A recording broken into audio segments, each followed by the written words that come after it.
Hello everyone, কেমন আছো তোমরা সবাই? আজ জানো তো হঠাৎ করে প্ল্যান হলো যে একটুখানি পুজো দিতে যাব। তো তাই জন্য আমি রেডি হয়ে সন্ধেবেলা চলে আসি সাই বাবার মন্দিরে পুজো দিতে। আজকে যেহেতু ছিল থার্সডে, তাই জন্য দেখো এখানে সবাই পুজো দিতে এসছে। পুজো দেওয়ার টাইম ছিল 5টা থেকে 8টা, বাট আমি বাড়ি থেকে বেরাই 7টার সময়।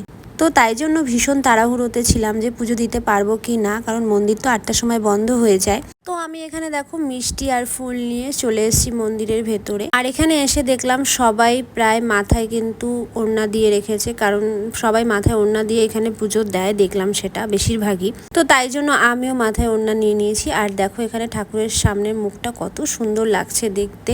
তো এখানে আগে ভিডিও অ্যালাউ ছিল, কিন্তু এখন না ভিডিও একদমই করতে দিচ্ছিল না। তো আমি লুকিয়ে লুকিয়ে যতটা পেরেছি ভিডিও করার চেষ্টা করেছি। এখানে একটু শান্তি মতন আমি আজকে একটু ভালোভাবে পুজো দিয়েছি। পুজো টুজো দিয়ে আমি একটু বাইরে গিয়ে কিছুক্ষণ বসেছিলাম, কারণ এখানে আসলে না আমার মনটা ভীষণ ভালো হয়ে যায়, জানি না কেন। তো এখানে দেখো সবাই কিন্তু বসে রয়েছে, আর এখানে গান বাজনা হচ্ছিল, তো আমিও একটু কিছুক্ষণ গিয়ে বসলাম। তো চলো দেখা হচ্ছে নেক্সট কোনো মিনি ব্লগে। তো আজকের মতন টাটা।